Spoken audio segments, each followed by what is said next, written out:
Ladies and gentlemen, welcome back to the history of rock. His name is Brandon. He's the DJ. His name is Shim. He's the rock star. I am willing to bet you almost just said Shut up!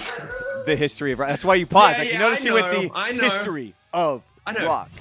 Yeah. Okay, but the thing that pissed me off is the moment that history came and there was a pause, I was like, he's going to fucking bring it up.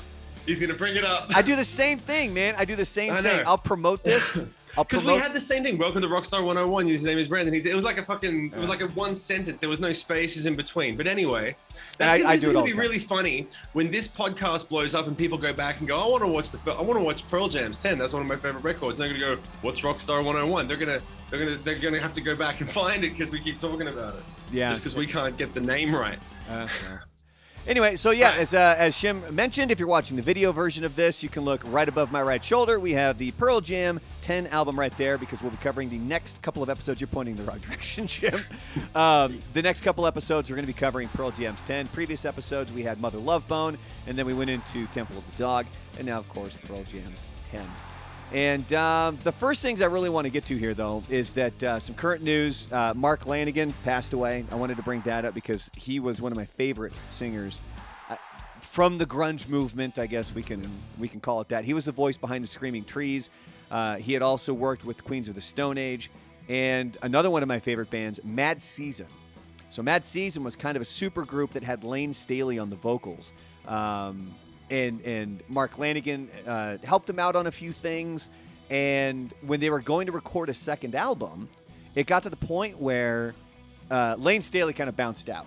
He was like, I'm done with Mad Season. I don't want to do it. But they both have that very dark, deep, kind of brooding, haunting voice, like almost like that Smoker's voice a little bit. And so they worked on a second album, but it never ended up getting released. So I'm presenting you this question, Jim.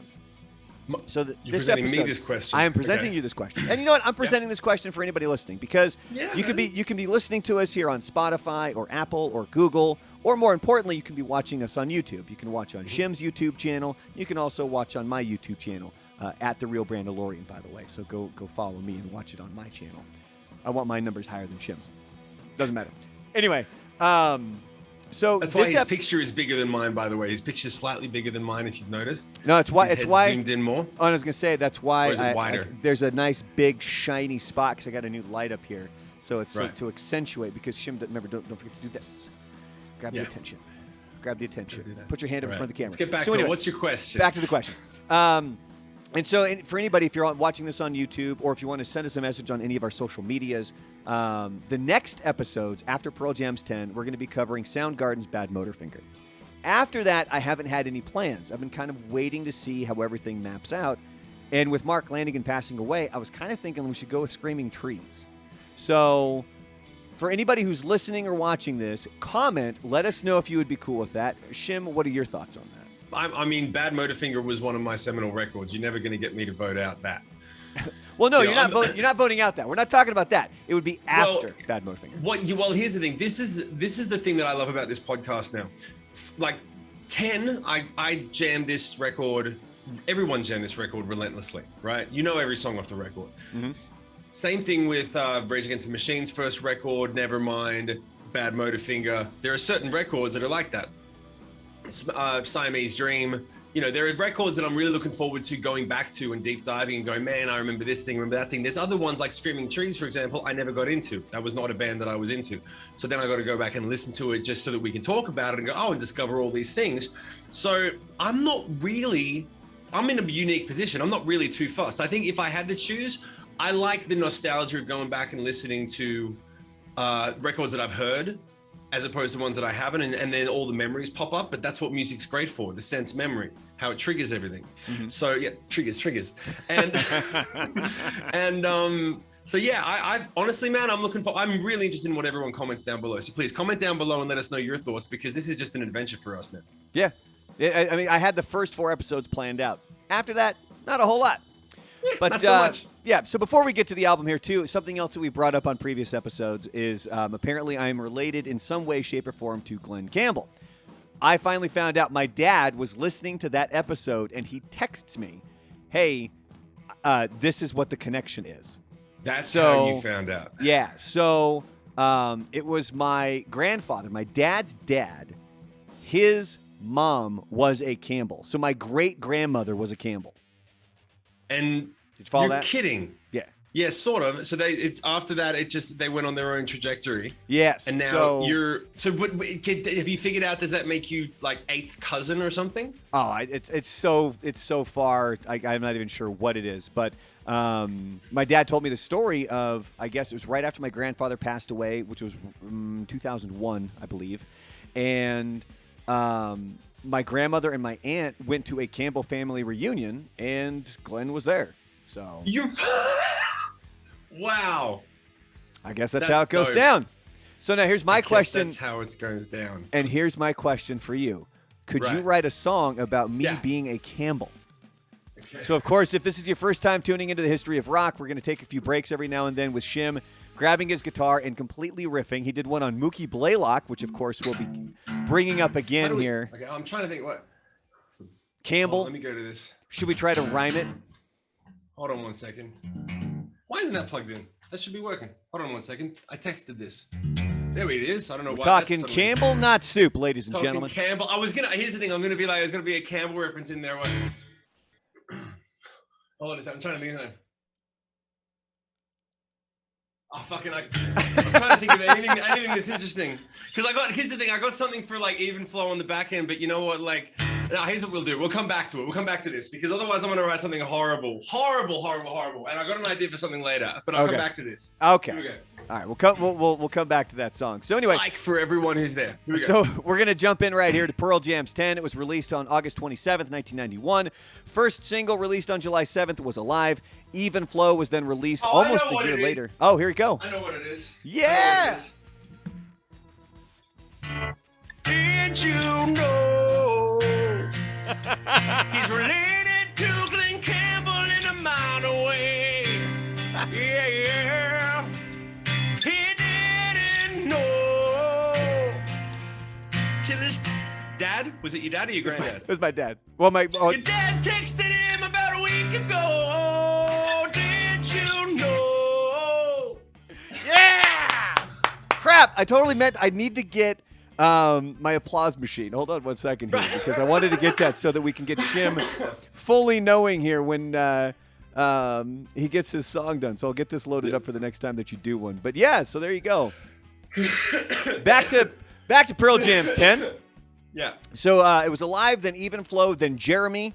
That was released in September 27th, 1992. And then there was a fourth track that was released outside of the United States, and that's called Oceans. We're going to get more into that song coming up as well. Isn't that amazing when you think about it, that you have, like, there are certain records where you have three absolutely seminal, timeless songs on one album. Like, most bands are lucky to get one seminal song, let alone three seminal songs over like a whole career. But to have them all on one record, that really is the point where you can go, yeah, we could retire. They could have fucking retired. They wouldn't be Pearl Jam, but they'd still be touring and they'd still sell out. They'd be like Wheatus. Are you just a teenage dirtbag, baby? Yeah. One song's all you need. Three, you got a career. Well, it's really interesting that you bring that up because coming up in the next episode, we're going to talk about Kurt Cobain's reaction to Pearl Jam a little bit. And it kind of goes into that because early on, there seemed to be a lot of animosity between Kurt Cobain and Pearl Jam. It lessened through time when Cobain finally started to actually meet Eddie Vedder. Kurt Vedder. And so we're going to get into that because one of the things that Kurt Cobain talked about was he could have taken a couple of the songs from Nevermind and then all of the songs and then spanned them out over a 14-year period so that he had a couple of solid hits on an album and then he just had a bunch of filler, and that's what would make you a successful band. But he was like, I'm going to put everything I have into every album, and he was kind of calling out Pearl Jam That's some bullshit. That's some bullshit right there. I want to know I want to know in the comments section if you guys buy that. Do you think that 10 has filler? Because I'm open to the concept, but I don't think it does. I was listening to it yesterday again, and I'm like, dude, I forgot how dope every track on this fucking album is. I don't think there's any way that you could call any of it a filler. This is truly one of those albums that front to back, you're able to truly listen to. And then, of course, coming up at the end of the next episode, we are going to put our 3 songs from Pearl Jam's 10. And this is where it's going to start to get difficult with an album like this. We have a playlist that's on Spotify that's the History of Rock Grunge playlist. So far, we've put up 3 songs from Mother Love Bone. We have 3 songs from Temple of the Dog. We're going to get to 3 songs here from Pearl Jam, and we can only pick 3 from 10. We're going to fight. We're going to fight. Wait, okay, tease it a little bit. Did you pick singles, or what are you going with? No, I didn't. I didn't pick singles for all of them. No. Okay. All right. Well, we're going to get to that coming up in the end of the next episode. So anyway, we're going to jump into something. We learned this last time, even made a promo about it. It was about Pearl Jam. They were originally named Mookie Blaylock. That was for the New Jersey Nets. He was playing for the New Jersey Nets at that time, not the New York Mets. I put that up on the Pearl Jam subreddit, and holy crap. The people in the Pearl Jam subreddit are very uptight about Pearl Jam. It's like, holy crap. Let's pump the brakes there, pals. Just a little bit. Did you know Pearl Jam fans are crazy, man? We tried to spam them, but they chased us away. Yeah, dude, I'm telling you, man. Like, I've always known that Just a fucking video, guys. I know. Pearl Jam fans, there's diehards out there, but there's also some that you guys are taking this stuff way too seriously. I've almost thought about, let's put one piece of misinformation in the episode just to F with them.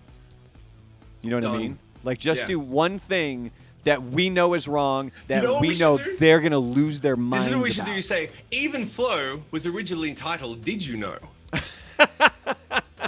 Cut it and make it a promo and let them know how it really is. I could do that. So I think it's a great idea. I can't even remember if I put this. I think I completely missed this one fact on this whole show sheet that I sent to you. But the reason that the album was called 10 is because Mookie Blaylock's number was 10. I thought it was because okay. Did everyone assume it was because the amount of tracks? And I'm gonna probably put my foot in my mouth. There are 10 tracks on the record, right? 11. 11 tracks. I never paid any. Here's the thing. I never paid any attention to it, and I never put the record on front to back like that. I just always listened to it on repeat. I never counted the tracks. I always assumed it was because there was 10 tracks on the album. Well, and so it was because that was their lucky number. That was Mookie Blaylock's number. That was his number. So when did you really start listening to 10? Because we've covered this before, is that it wasn't until Silverchair really kind of broke loose. Yeah.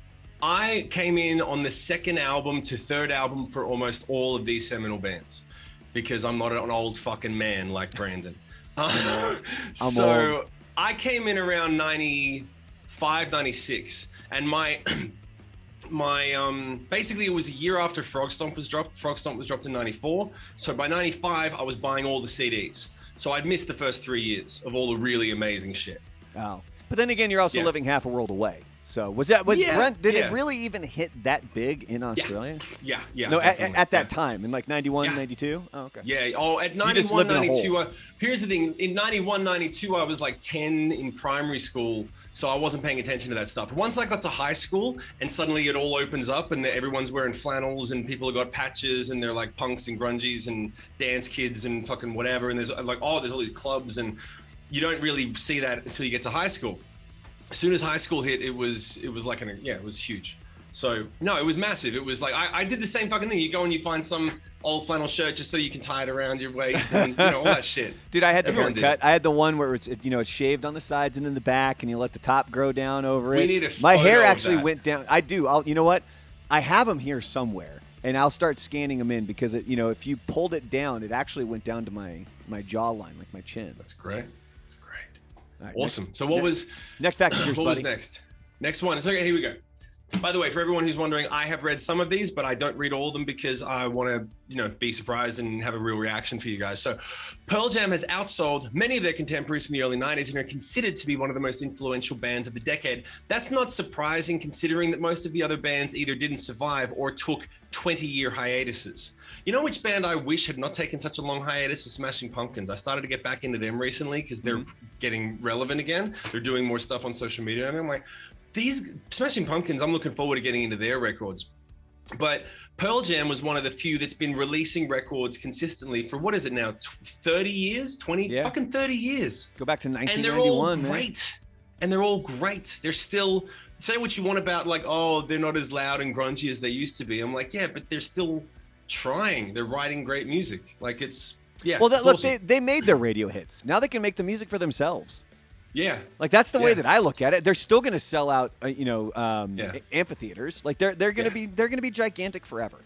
Yeah. But so I would be exactly the same. It's like once you've made $100 million and someone says, "Hey, you want to do this for $100,000?" You're like, "I've got my money. I want to do what's fun." So like if they've got their hits, they're going to do what's fun. I totally agree. And I think anyone would get to the same position. And their fans, they're rabid. What are their fans called, man? What are they called? Pearl Jam fans? Yeah, Pearl Jam's fans, the hardcore motherfuckers that are like dumping on us because of that one thing. God, I don't Whatever even their know. name is. The Jammies? The Jammies? That'd be funny. We should put The that. Jammies are happy. We should The put point that I up on their subreddit. Yeah. Let Hey, them lose their Jammies. minds. Hey, Jammies, just wanted to let you know that we support your passion because we think Pearl Jam they've aged like a fine wine. It's the 10 Club.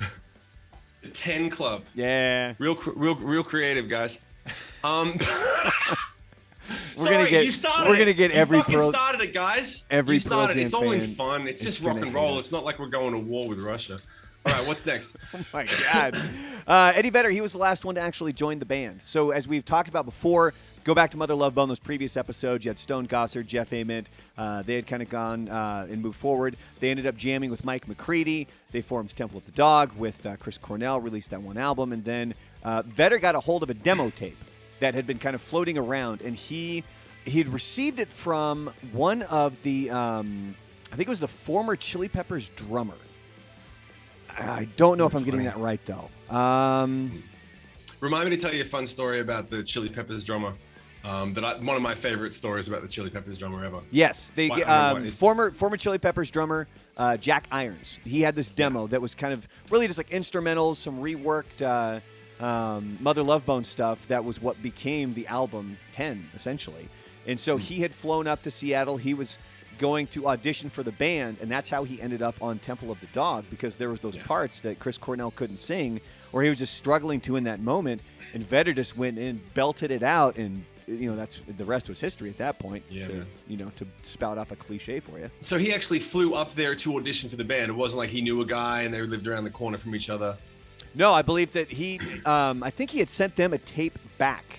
And that's where they were like, all right. What was he in before? And Vedder was in a band before? He was in a band called Bad Radio down in San Diego. That's right. And this is, again, this is kind of teasing to that whole Kurt Cobain thing, because when it came to Vedder coming up, one of the things that Cobain had a problem with was these people are moving to Seattle from Los Angeles and other areas, throwing on a flannel and essentially saying that they're grunge. And a lot of people pointed that at Eddie Vedder because he was from Southern California. So. All that shit just falls into the basket of they hate us because they ain't us. Yeah. Serious. That's like as soon as someone gets if Eddie Vedder had fallen on his face and sucked, no one would have said anything. As soon as like he's great and we're a little jealous because this was our town, I'm like, dude, you're Kurt Cobain. But it's Cobain. It's cool. It's cool. Yeah. But one of the things too, and again, I don't want to get too much into the Cobain stuff because that's going to be in the next episode. No, we're going to get to that. Yeah, you're right. Let's keep moving. Let's keep moving. All right. So this I love. The whole album was recorded in a month and was really an excuse for the band to tour. Many of the songs were instrumental jams or reworked Mother Love Bone songs that Vedder ended up writing on. I love this because every album that I have ever found truly inspired, and that's not to say that it's inspiring. There's a difference. When you find an album inspiring or a piece of music inspiring, it's because it speaks to you and you go, oh, I relate to that in a certain way on an emotional level, and I hear that it's like the lyrics are speaking to me. To hear a piece of music that sounds inspired means that the people who made it were in a truly inspired headspace while they were making it. And you can be inspired and be in an inspired headspace and still not translate it perfectly. But this album is one of those albums where you go, man, these guys were just in the zone. They smashed it out. They were a great band. They were all great players. There was a great fucking chemistry. They didn't fix too much. It was like, you can really hear it in the record. And the fact that it was like, and the fact that there, you put a deadline on place and you go, well, and the fact that they did it to go on tour, I can guarantee you go, okay, we've got 1 month, we got to write a record and we got to go on tour. So it better be jamming because we want people to go crazy at the show. So there's a really great there's a really great objective there by the band to go, we got to do it quickly. We got to make it sound great so that people fucking love it and go fucking crazy at the show. And you put all that pressure on the right people and you get an album like 10 and it's fucking great. Yeah, this is one of those albums that I don't like using the word perfection because it's truly just, it's your own opinion. But for me, this is one of the biggest albums that's ever been made. And it's interesting that kind of going back. So there was that demo that was floating around. And that's the one that Vedder had gotten a hold of. So Alive was originally titled $1 Short. Once was originally titled, and I don't know if I'm going to get this right, and this will be one that they're going to tear you up on this. The jammies are going to tear me up on. I'm not calling you the 10 Club. I'm sorry. I'm going to call you the jammies. Once was originally titled Aegyptian Crave. You think that's how it's Agytian. Aegyptian. It's probably that. I'm sure they'll let us know, Brandon. Okay. I'll be sure to make that a promo, jammies. Yeah. And so, and Black was also titled E-Ballad. So one of my questions for you is, going through the song title process, do you have a song that sticks out, whether it's Sick Puppies or whether it's a solo song, where it was titled something else, and then it was like that for the longest time, and then it was at the very end, it switched to something? Like the title changed. I was thinking about it. There's been a lot. Usually what happens is, and I've always loved it, right? I've always loved it when bands release a song that's called Untitled. I've always thought that's the dopest thing ever. And I love it when, like, the fact that it's E-Ballad, you know, that they call it E-Ballad because it's in the key of E. That's how you usually title songs. If it doesn't have a solid hook and you're not sure and whatever, and you just, while you're writing songs, you go, well, there's 5 songs we're working on, they're untitled, they're half finished, or which one do you want to start on? The E-Ballad. And then it's fucking called the E-Ballad. That's what you call it. And everyone calls it that. And I love it when bands, personally, for me, I love it when bands stick with it. You go, yeah, it's Alive. That's the line and the thing. But if you called it E-Ballad and then put brackets Alive, there's just I know that it's probably not a popular opinion, but I think it's dope when you just add that element of fun to it. It takes a little bit of the seriousness out of the whole equation of, like, music is art and everything. It lends you into the whole process. And I've seen, like, one of my favorite ones, there was a B-side on a Silverchair single called Punk Song 2. And it's obvious what that is. And I'm like, that's fucking dope. Just fuck it. Just play the fucking, it's punk. Just play the fucking song. So then, okay. But no, I never had that. I never had that happen where it came to the point where I was going to change it.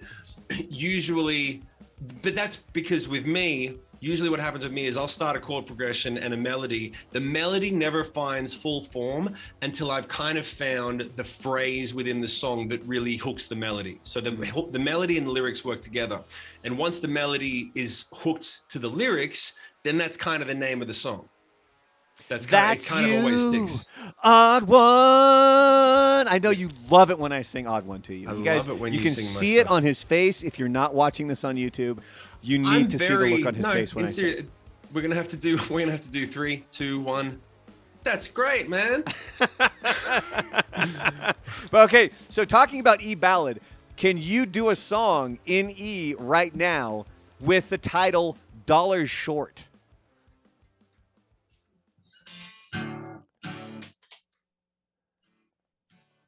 I need to. Costs $1.05. I never was too good at math or sports, so when I got to the station, I came up $1 short. Yeah! Okay, you know you have to do that now, right? Like, that's going to be a new song. Like, that we're making that a full song. I'm telling you right now, blow up Shim socials if you think that would be a good song. That needs to be a total song there. But anyway, next fact is for you, and this one actually goes into that tour a little bit that they were getting out on the road for. So after the release of 10, Pearl Jam went on tour, and halfway through their own North American tour, they canceled the rest of the show and ended up opening for the Red Hot Chili Peppers on the Blood, Sugar, Sex, Magic tour. I heard about this. And then who opened for Pearl Jam towards the end of it? No. Oh my God, I heard about this, that there was one epic tour in the 90s that actually, like, I think it was Nirvana, Pearl Jam, and Red Hot Chili Peppers, or Smashing Pumpkins and Nirvana, Pearl Jam and the Peppers. But it was like this thing where it was like the perfect fucking early 90s tour that just blew the whole world in half. We should check out who else was on that tour, because I remember when you find it, you'll be like, God damn, that would have been the best show in the world. Can you find it? I'm trying to find it right now, but for some reason, like the links aren't directly sending me where I need to go. I remember hearing about that it was like, and the reason that Pearl Jam took the tour was because there was some other amazing band that was on the tour that had to cancel for some other reason. So even if they hadn't joined the tour, it was epic. Fucking the Peppers have got some of the best. I'm amazed that they headlined over everyone for their whole career. Yeah, I think it's gonna be one of those ones I got to. Oh wait, hold on. Yeah. Did I get this? That's all good. We don't want to take too long. So go to your one, Cruisin'. Cruisin', is it Cruisin' or Crussin' or Cruckin'? Cruisin'. Fucking the pajama party's gonna have a field day with that one. The jammies. So he was only so the drummer Cruisin', he was only in Pearl Jam for a short time. He ended up. You know what I just realized? This is gonna kill him. Okay, this is gonna get us hated by everyone. You ready for this? Yeah. I'm always ready to be hated. Do you know why? Oh my God, this is so bad. They're gonna destroy us. You ready? You ready for this? Uh-huh. Why is the Pearl Jam fan club called the Jammies? Because they're like Nirvana in pajamas. There you go. They're going to. It's not supposed to be funny. It's supposed to be something that gets clickbait. Let's be real, okay? Because they will just go, "You motherfucker!" They'll lose it. God, yeah. It's like, dude, like when I'm just take a step back, realize that we love this music and we love it along with you, and just because we're having fun doesn't mean it's necessarily at your expense, although calling you the Jammies kind of is. So Cruisin', he was only with the band for a short time. He ended up leaving right after the recording sessions were done so that he could check into rehab. He said, quote, "It was a great experience.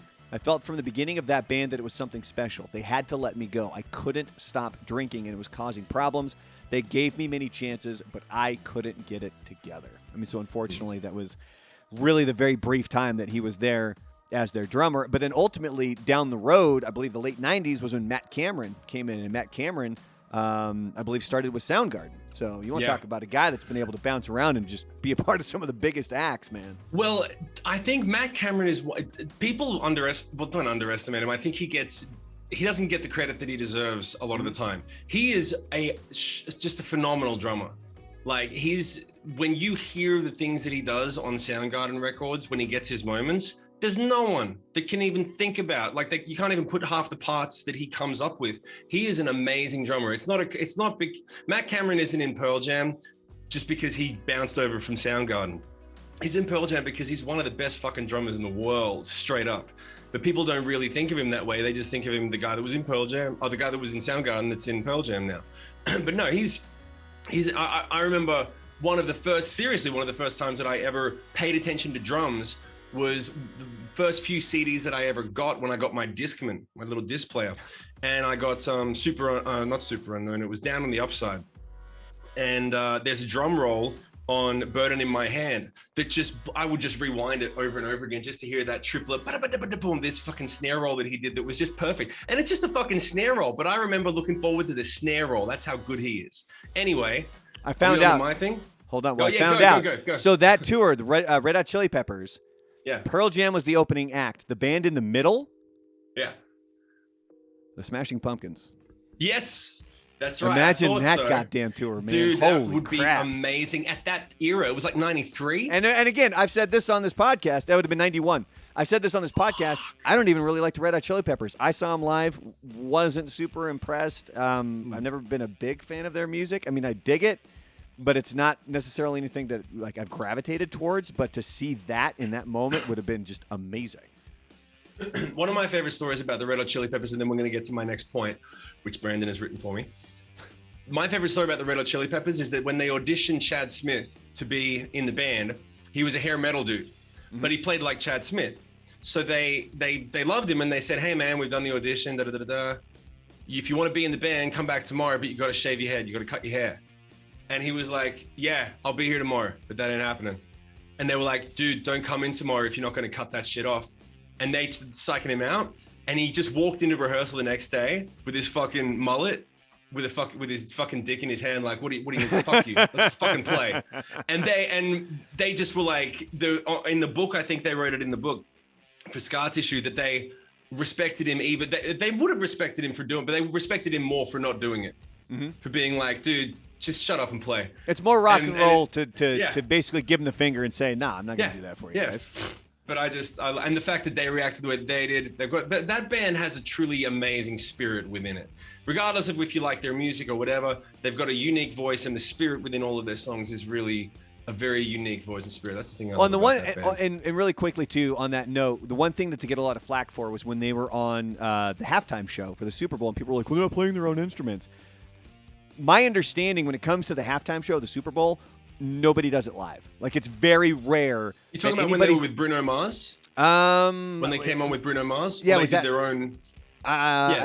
They came out with Bruno Mars a few years ago. Yeah, and people were like, oh my God, the Red Hot Chili Peppers weren't actually playing. Like, none of them are. It's the Super Bowl halftime show. It's a show. It's not an actual concert. You're not there to hear their musical prowess. You're there to hear the hits. They're up there for like, what, 15 minutes? Yeah, you're not going to get the full shebang. Dude, Eminem only got to do Lose Yourself at this past Super Bowl, for crying out loud. I was going to say that in the we're going down the rabbit hole. We got to come back. But in the Lose Yourself one, I remember seeing the drummer and the backing band for Eminem when they were doing Lose Yourself, because it's such a great pocket and great groove. And I'm like, oh man, that drummer is crushing it. And you see the drummer's face and he's like, yeah, man, I'm playing Lose Yourself. And Eminem's right there. The drummer's having a great time. And then you realize there's no microphones on the kit. Yeah. There's nothing. But he looks exactly like he's playing it. And I'm like, oh, that's right. It's a Super Bowl. And you forget. So just everyone can just shut up. Pump the brakes. All right, and we're going to do like two more points here, and then we got to wrap up this episode. Like, this is how fast these episodes are flying by. The album 10 was not an immediate success. A year after its release, it broke onto the top 10 of the Billboard 200 when they mattered. By reaching number 8, it would eventually hit number 2 for 4 weeks. The number 1 spot at that time was the Billy Ray Cyrus album, Some Gave It All. Yeah. Fuck. I still remember that was like the biggest effing thing at that time. Like this album, it was ridiculous. And it was even more so. Did you have a dance class in like PE when you were a kid? No, we didn't have that. We did. From middle school into high school. And you did Achy Breaky Heart? Did you do box dancing? And that was the song, and it got played over and over and over because you're learning to dance. So they just kept playing the same That's song. Like Chinese water torture. Yeah. It was, God, like it was brutal. It was absolutely brutal. But that, of course, as we're delving into the grunge, era here for the history of rock, that album's going to come up all the damn time because that was the one. Like, that was the goddamn album that was constantly there. But then moving on to the final point. It's the grunge kryptonite, man. Before we wrap up this episode, the final one here is at 10. It's been a total of 264 weeks on the Billboard charts, making one of the top 15 charting albums ever. That's amazing. How many fucking years is that? That's like 4 years? Wait. Well, you got 52 weeks in a year. What? So you're looking at about 5 years. Yeah, it's 5 years. 10 was on the charts for 5 years. Do you know what album spent the most time on the Billboard 200? No. I'm going to put a pin in that, and this is a tease. Oh, for the next you mother! episode. All right. Well, no, because I want to fact check it too. I want to make sure I get it right because I want to make sure like the misinformation in this episode was only about Pearl Jam jammies. Sorry. No, they're gonna destroy us. Hate as soon as I said that Nirvana in pajamas thing, I felt pain in my chest. I'm like, my instinct was wrong. I shouldn't have said that. Well, the funny thing is, we could cut that as a promo and put it up there, and guaranteed none of them will actually come watch this. No, they're going to be so enraged. These assholes are just making fun of Pearl Jam. Yeah. Where's my vegan breakfast? With all due respect, guys, you started it. We love Pearl Jam. We wanted to share the experience with you, and you guys just took it. Oh God, yeah, and one person was like, I don't think anything. No. Let's not go nego. Let's go. So here we go. Anyway, come back next week. We're going to keep covering one of the most seminal and amazing albums in the history of rock, period, and also in the history of rock podcast. Yeah. So and go ahead and leave the comments. Go in the comments section. Tell us what you think about the record. If you have any disagreements with what we've said, any extra commentary, or if you fact check something and realize that we got it wrong. We'll see you next week. And is there anything else I need to think of, Brandon? I'm gonna cut you off. No, make sure you're liking, subscribing. You can check out all of our socials. God. All right, I'll take it from here. Yeah, take it away. They're in the links. Just follow the links, all right? And we'll see you next week. This is the History of Rock. His name is Brandon. He's the DJ. His name is Shim. He is the rock star. Class dismissed.